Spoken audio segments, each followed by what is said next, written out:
So, speaking of international relations, Russian spies in the lead up to this fight. I mean, I know we took it back, but talk to me about the saga of Kopylov and his Russian spies that we eventually had to maybe retract. Yeah, so I thought he was in fact evil giant Russian Chase Hooper, but he's just giant Russian Chase Hooper. He's not actually evil. Actually seems to be pretty nice. But yeah, unfortunately, I always say coincidences are bullshit, but yeah, man, like 3 random things happened to be happening simultaneously that made this really awkward. So very rarely am I wrong, but I will admit that I'm wrong when I am, and like I was wrong. I apologize. Like my bad, Russian Chase Hooper. But yeah, like so who's Johnny Walker fighting? Yeah, so he's usually at our gym, but I guess Johnny Walker got here first, so he's like, okay, I'll train at Syndicate. Fine, he's Russian, whatever. I guess his corners came out before him, and he was like, no, go to Extreme. That's where he usually trains. There's 85ers there for you. So they came in. Those were the 2 Russians. I'm like, okay, cool, whatever, no problem. So I guess when he got into town, Kopylov came in roughly the same time. So when he got in, his teammates left to go train with him at Syndicate.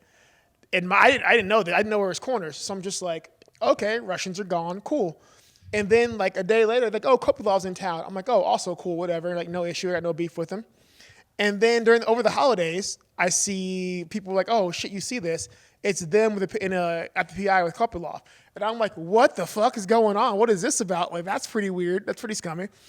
And come to turn out, so you have him being at a Syndicate, him flying into town, and then over the holidays, everywhere was closed, right?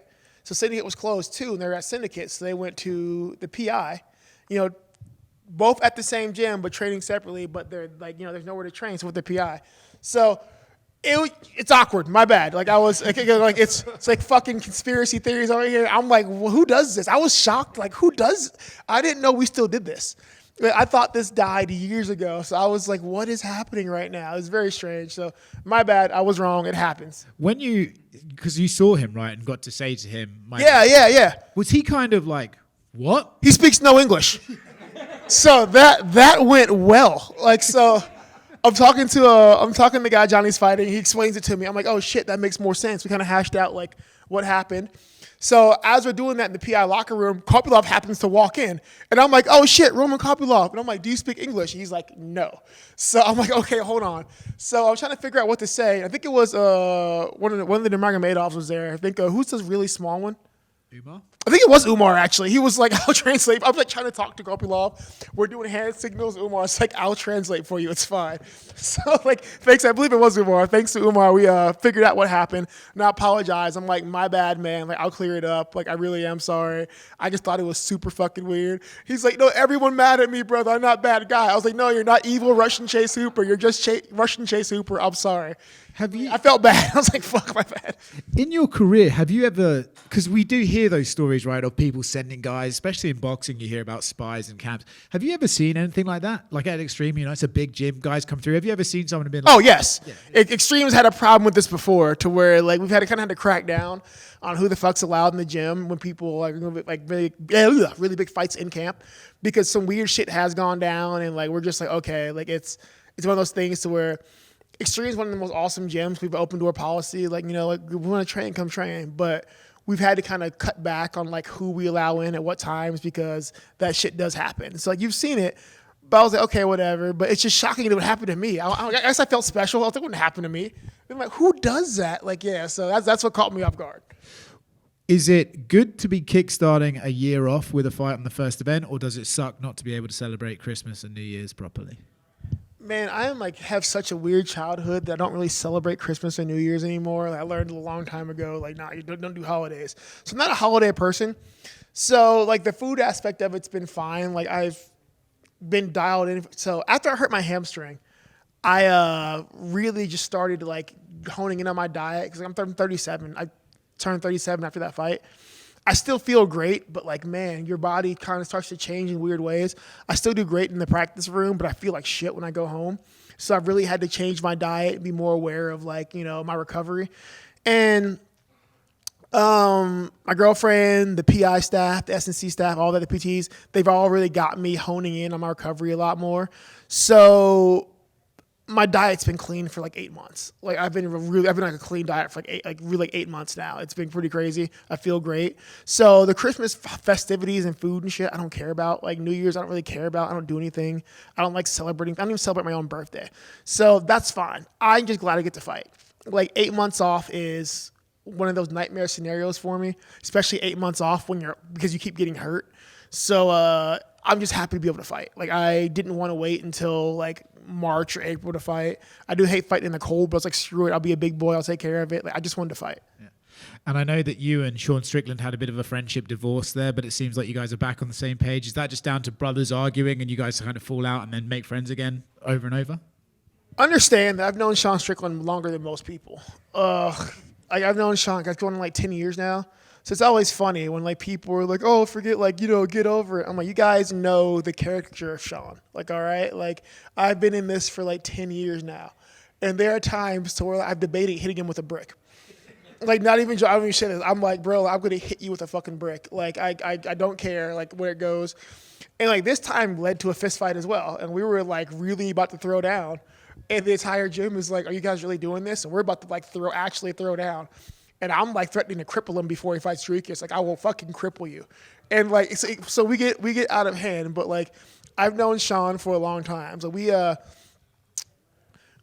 do have our own issues. And like there's shit we will still need to discuss and talk about and like to kind of put everything up front.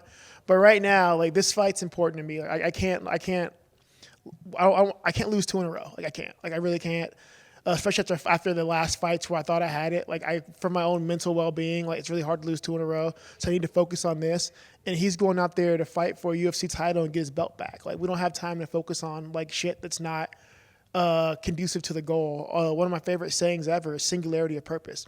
Everything we have to do right now has to be with the sole purpose of achieving this next goal. So we'll get along fine. We'll be fine for now. Like we figured it out. We're kind of like just moving past it. We'll address it in the future. At the end of the day, I'm always gonna be pulling for him. Like I want him to fucking succeed. I want him to succeed in the cage. I want him to succeed in life. Even when the times where I'm just like, bro, like I can't fucking stand you. But like that's how it is. Like my actual biological brother, I can't stand most of the time. So I'm like, no real difference. Like it's whatever. We'll be fine. We'll figure it out later. But we've got jobs to do right now, so we're trying to focus on doing the job. If you're shouting, "I'm going to cripple you" at him, what is he shouting back? Oh, he's fucking terrible. He's like, oh, God, what did he say? He said something that pissed me off. What did he say? Like, I'm not going to go into it, but, like, it came down to I'm going to cripple. I'm going to cripple you. And then he's like, we were like, oh, fuck, let's go fight right now. We were, like, getting ready to go fight, and people were like, are we doing this right now? Like, it's, like, regular business hours, and you guys are out here being crazy. Like, yeah. So we kids jiu-jitsu class just walking past. Not far off. Like, it's just, they're just like, just going on. Like, yeah, so we have our own issues to deal with, but like I said, we've got even more important than that. We've got futures to think about, and right now, both of our futures depend on our being able to do our job. So let's focus on doing our job. We'll fucking sing Kumbaya later and figure it out. Chris, with Roman fighting 2 of your teammates, like have you had him on your radar? Like I'm gonna fight this dude at some point. No, I haven't cared. Like it's like I just didn't care. I was like, all right. Like it's weird, man. I very rarely get that invested in like people who like how do you like beat a teammate and done something like fucking assholery? I'd be like, okay, like deal, now you're a target. But nah, man, he fought Puna, he fought Caesar. Like Caesar fight was really close. The Puna fight is what it was. But like he's never been a problem. So I'm just like, cool, like dude can fight. He won. Like good job. I very rarely will be mad at somebody for beating someone in a fair fight. I'm like, it's fine, man. Like, I get it. Like, it's cool. Like, he went out there. He fought a good fight. It was cool. It wasn't like there was no what I consider, like, bitch activity. Like, no, you want to fight, bro. Like, it's fine. Like, I'm not mad about it. It's not like, oh, I'm not going to seek vengeance. Like, no, you didn't do anything worthy of vengeance. Like, you just want to fight. Like, good for you. I'm not fucking mad. With that being said, do you foresee him shooting on you and kind of taking his route that he was fighting Caesar? I mean, cool. I don't know. I think he may, but I think I'm a better wrestler. And like, here's the thing, guys. Like, if you're not actively a wrestler, if you didn't grow up wrestling, wrestling is exceedingly tiring. Like to wrestle somebody, and to offensively wrestle somebody, it's very tiring. Like I am very good at wrestling. I pride myself on it. I've been in one of the best wrestling gyms in the U.S. for 5 years now. I've been wrestling for the last, I don't know how many years. I'm really good at wrestling. I don't know why I don't wrestle in fights. I think I just enjoy punching people. Like, I really have this weird pride thing to where, like, my pride as, like, a boxer overrides my common sense sometimes. But I'm very good at wrestling. Like, I'm not afraid to wrestle. I don't think you can take me down. If you can't take me down, it's fine. I don't care. I can get up. Like, you're not going to submit me. You're not going to hold me down. Like, if you take me down, like, it happens. Like, I think one of the early things in my career, I really was afraid of getting taken down. I could defend pretty decently. But when I got taken down, I was like, damn, I got taken down. Now what? If you take me down now, I'm like, okay, cool. But, like, you can't hold me here, and I'm going to get up. You can take me down again. I'm still going to keep getting up. And I've trained this for years. So every time I do it, it doesn't cost me anything. But it's going to cost you a lot to hold me down and keep shooting and shooting and shooting.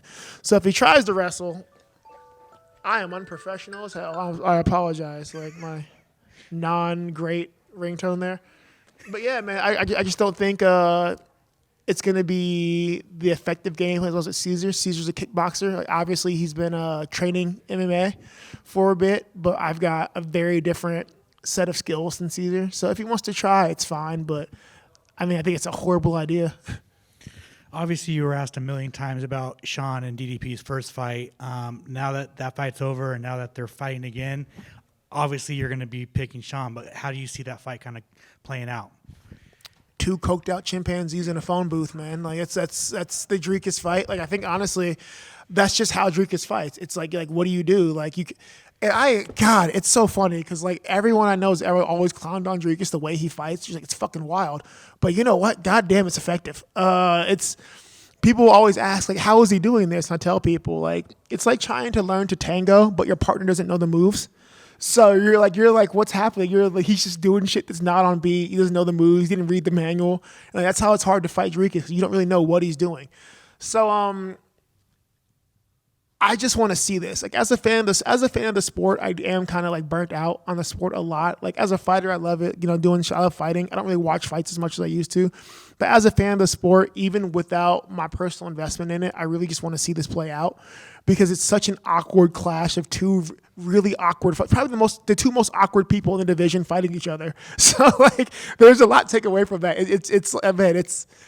It's like the short bus special. Like I'm very excited. Am I wrong though? Like Sean is awkward as fuck. Like Sean is awkward as fuck to fight. That's why people struggle to fight him when you like run into each other for the first time. You're like, what is this? Like I don't know what this is. And for as awkward as Sean is, Dricus is like 4 times worse. And it's but in a different way. So like the two most awkward dudes in the division happen to be really good at fighting. So I just want to see it. How was Thailand? Oh, I fucking loved it, man. I fucking love Thailand. I'm actually planning on moving in March. So we're gonna make the move to Thailand. So I'll live out there for a year or two. I'll still come back to Extreme to finish do my camps and finish my camps and split them there. But I fell in love with it, man. I actually fucking love Thailand. So thinking about March, we get everything settled. Apparently, getting a visa and a passport for a 1-year-old is it is work. Like oh man. Good job, Vegas. I guess like kids get stolen here a decent amount. So like you got to jump through hoops to get a kid in Vegas a passport and a visa. But hopefully we get everything knocked out. We got a tentative date for March to make the move, but I'm excited for it. And finally, did you fight on top of a strip club? I have fought on top of strip clubs. Like if you look at the fuck was the name of that show? It used to be called Ice. In Ohio. It was on top of a strip club. Like, yeah, it's crazy. It's like a mall parking lot on top of a strip club. It's crazy. Was that Ice? I don't know. There was somewhere. Ice was on top of something too, but I don't know what. But I fought in those random places. I fought in bars.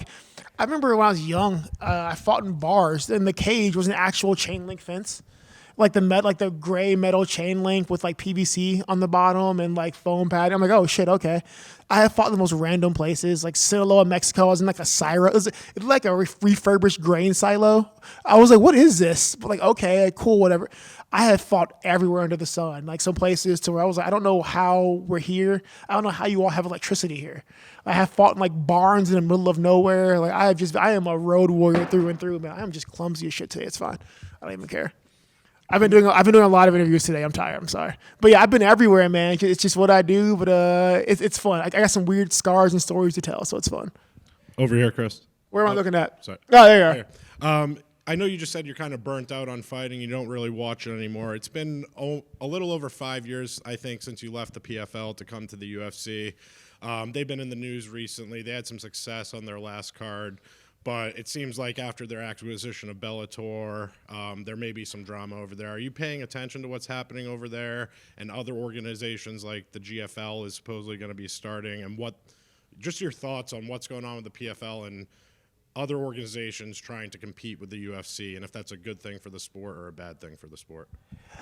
That's a lot. All right, we'll break that down piece by piece. Stay with me here. Yeah, see, right? It's something. It's not just fucking me. Like, yeah, all right, fucking ghosts and spiders and shit. But all right. So PFL. I have not really paid that much attention, but I kind of like dipped in and out because I have a lot of friends who fight for PFL and Bellator. Like Johnny Eblin's like, I don't know what's happening right now. Fabian Edwards, Jason Jackson, whatnot. So I've got friends and stuff who like in these organizations. So I've never run a business, all right? Like contrary to what my like tax statements say. I would never like actively like it's incrimination. No, I'm joking.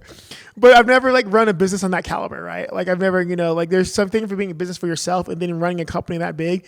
So I have ideas about what they could be hoping to do, but I don't know what their ultimate game plan is with the Bellator merger and acquisition with the way it's been done now. I have to assume a company with that much money involved that there's a plan in mind. I just don't know what it is. I'm like, you know what? Smarter people than me have this job. Figure it out. I mean, I would have done it differently. Do you remember Strikeforce Challenger series? Dude, I'm going to go into this. I think about this in the shower a lot. I'm going to stay with me here. If I had PFL and I bought Bellator, I would not have melted Bellator. They're like silly melting Bellator. Like, no. What you do is you run PFL as your Super Bowl. There's no need to operate both shows simultaneously. So I turned them into 3 segments. We have PFL Challengers, which name was my idea. Like Ask Ray Cepho, that was my name idea. Thank you. I stole it from Strikeforce Challengers, but whatever. So you run PFL Challengers. The winner in each weight class gets the champion of that gets entered into the tournament. Cool, done. You have a reason to have fights throughout the year. They're smaller cards. You don't have to pay as much, whatever. But keeps people saying, "Oh shit, PFL." Bellator is where everyone fights. Everyone fights in Bellator. There's no PFL fighters besides the PFL challenger fighters. Those are the only true PFL fighters. Bellator, everyone fights in Bellator. And the top guys in those brackets, at the end of the year, the top ranked guys go into the PFL tournament. The PFL tournament is just a Super Bowl of the year. It comes around once a year. At that thing, you have the top guys in those divisions fight. There's no playoff season. There's no earning points. You did that during the year. Because I think PFL, in my eyes, PFL's biggest strength and its weakness is this like tournament structure and like the point system. People are like, I don't care. I just want to see people fight. So you have Bellator for that. Have everybody fight in Bellator. Boom. Winners go to PFL. The tournament at the end of the year. Problem solved. That's what I would have done. What they're doing, I have no idea. Who knows? GFL. I just heard about GFL last week. I'm like, what is this? I don't follow fighting at all, mind you, except for like random things that pop up. So I have no idea what's happening. I saw the, what's her name? A few people I know got signed. I'm like, okay, cool. I am a believer in that there should be other organizations, big organizations. I don't really see anybody at this point as direct competition to the UFC. Like you've become a juggernaut at this time, so I don't really see them as direct competition. But that's fine. You don't have direct competition to the NFL. Like it's just not how it works. At the same time, there are leagues that you can build like bigger. Not so much feeder leagues. You got like LFA and stuff like that, like Fury that are feeder leagues. But you need big organizations. But feeder leagues to UFC is a very big jump. For 90% of the roster, that's a massive fucking jump. People are like, oh, you were LFA or Fury champion, blah, blah, blah. And you go to UFC and get smashed. It's a very big talent jump. So you need that next step between there. And I think that's what these other leagues should be. Like, don't try to replace the UFC. You're trying to beat a business model that cost a lot of lost money to figure out. So unless you're willing to go into the hole really, really, really hard, because UFC was in a hole for a long time, you guys know. So, but they spent the time and the effort and the sacrifice to figure that out. So, like, don't try to jump to that. It doesn't work. That's never worked anywhere. Like, it's just in any field, you can't just jump in that position, throw money at it. Like, we remember Elite XC and all the boom back in the day. People threw money at it. Like, yeah, we could copy the model, put money into it. Doesn't work that way.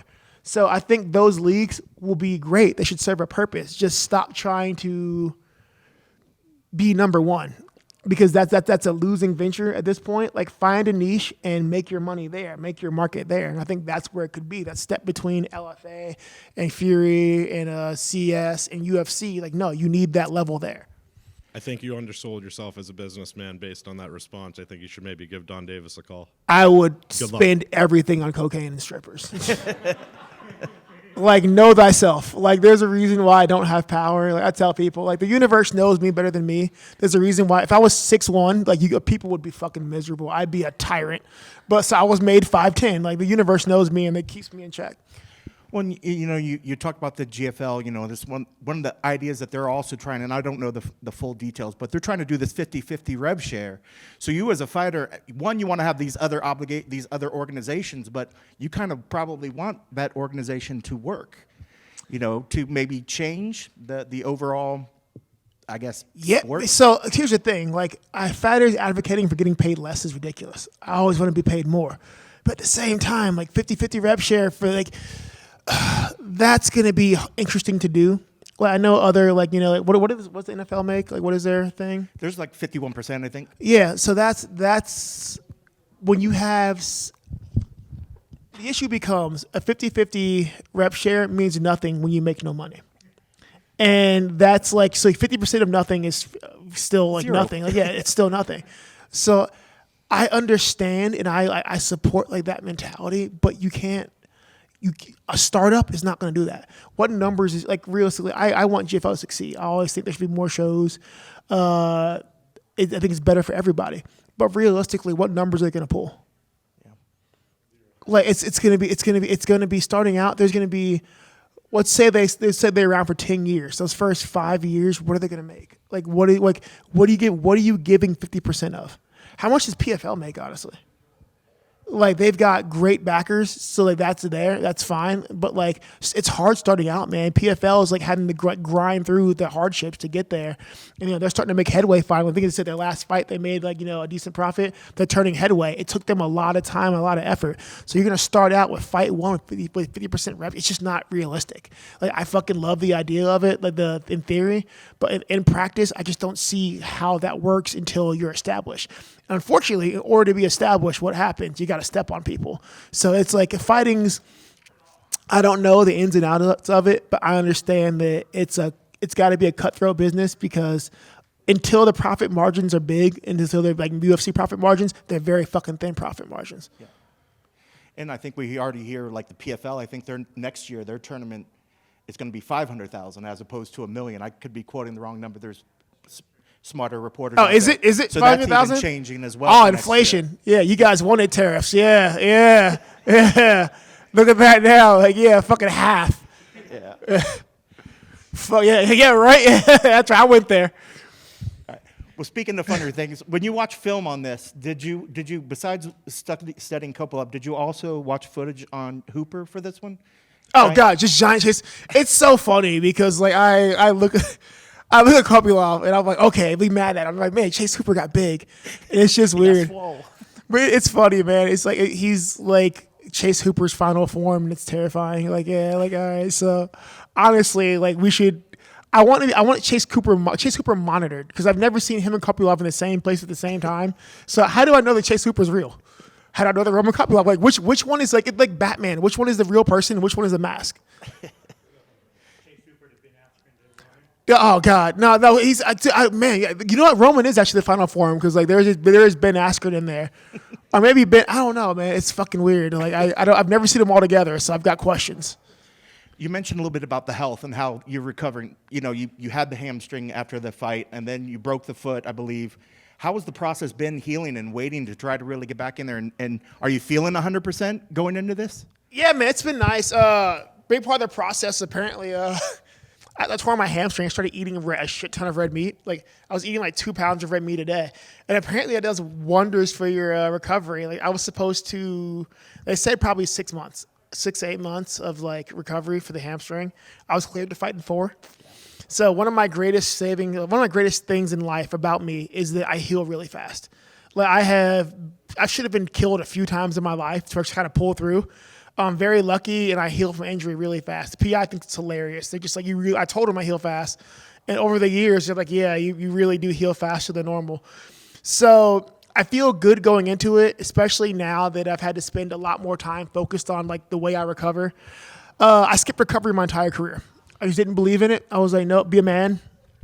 I'm a strong, tough man. I don't need to recover. I recover by sleeping.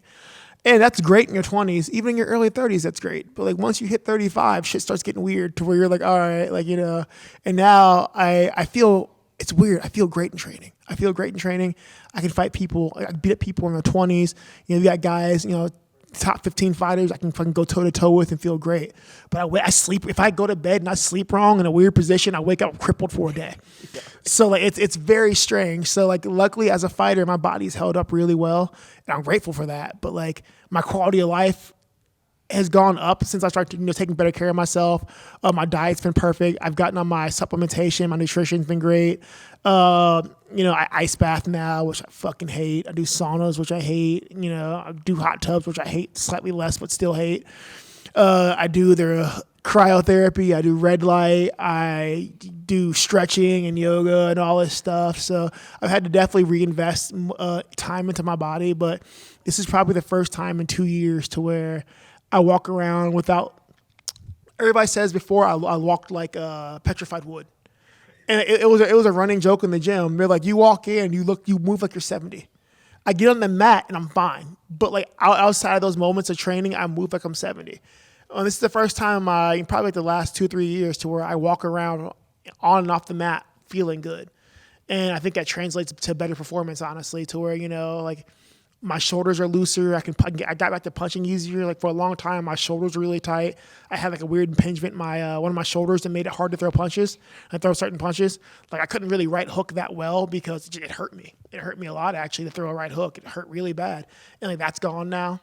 I had like weird pinch in my left shoulder to where I couldn't throw overhands for a long time. And like now we've gotten rid of that through the stretching and the PT and everything else to where I've got all my punches back, which is really nice. So. Learning to take care of myself in my 30s has been an interesting process, but I definitely feel better for it.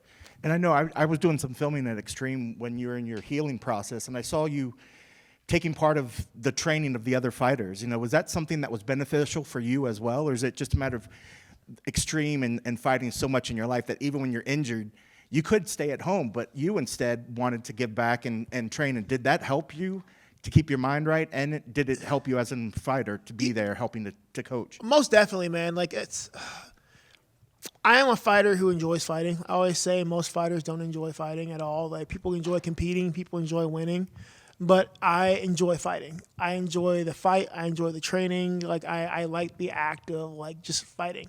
So for me, not being able to do that's really hard, especially like, you know, it's really easy to fall into that despair to where you're sitting at home on the couch with a fucking box of cookies.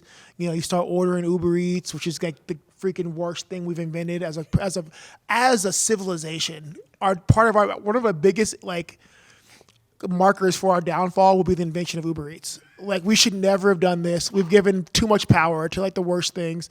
Like, Uber Eats is bad. So it's too easy to fall into that habit of like, I'm just going to sit here in my darkness and wallow. And I'm somebody who had a history of like, you know, I wallowed, I dwelled on things. But being hurt, we're like, hey, we can't do the things we want. Get in the gym, move around, do what you can. And then even when I can't train, like, you know, there are other people fighting. You have teammates. Like fighting is not a singular sport. Like you have teammates. There are people who help you who are fighting. There are people who are coming up who can't do shit for you, but they're still trying to learn. Like if you can do something, do something. You're better off being, it's funny. Like you see so many people at Extreme who are just there, not doing anything, or like just talking, helping. You're like, why? Because I can be at home doing nothing, or like, you know, being in my head, or I can just be here at least around you guys where I'm not. if we're in a room full of crazy people, I'm a little bit less crazy. Like if I'm at home by myself, I'm a psychopath. If I'm in a room full of crazy people, you're just in the group. So it's definitely good for you to be out of the house, in the gym, in those situations. So you don't, start ordering in, you don't start picking up alcohol, you don't start, falling into bad vices. Last question: how do you get your arm raised on Saturday against giant Russian Chase Hooper? Yeah, not giant evil Russian Chase Hooper, just giant Russian. Good job. Saturday, I get my hand raised by going out there. Like I've got. This is what my 10th UFC fight, my 43rd pro fight, I think, pro MMA fight. I've got more experience than most people in this company as a fighter. I have fought really good kickboxers. I fought really good boxers. I fought really good wrestlers. I fought really good MMA guys. I fought capoeira guys, which was terrifying. I fought kung fu guys. I have fought everyone under the sun. It's very hard to surprise me. I have answers, so I get my hand raised by going out there and just fucking fighting. Like, take the fight to him, make him fight a fight, and see where it goes. Like, I got to stop worrying about being perfect. I got to stop trying to have everything be textbook. Honestly, Dricus has kind of opened my eyes a little bit to where I do give Dricus credit. The dude doesn't care how it looks so long as it wins. I've had an issue in the past of trying to be too perfect. And in that time when you're trying to be too perfect, you tend to overthink and you freeze. I always tell people who are coming up, like, oh, why can't I do this? I can hear you think. Like, if I can hear you thinking when we're in the round, that you're fucking up. And I think there's been a little bit just the pressure of being in the UFC, as being a ranked guy, fighting these people. I wanted everything to be perfect because I didn't want to fucking see some fat guy on fucking Twitter or Instagram like talking shit like, oh, you did this wrong. But now I realize, hey, fuck that guy. He doesn't matter. Like, he'll be dead before he's 40, whatever. So I don't care. Like, I gotta stop worrying about these things. And B, the thing is, like, yeah, it's not going to be perfect. You're going to fight. Like, I have beaten people who were having perfect fights that I still beat, that I fucking knocked out. Shit happens in a fight, all right? Like, you can't doubt yourself because you didn't do something perfect or things aren't going to plan. You can't lose focus. You can't be frustrated. And a big part of my training for the last couple of months has been, hey, accept that it's not going to be the fucking choreographed movie that you want it to be. It's a fucking fight. Like, be comfortable in that. So I've gotten back to being comfortable in that shootout, in those positions.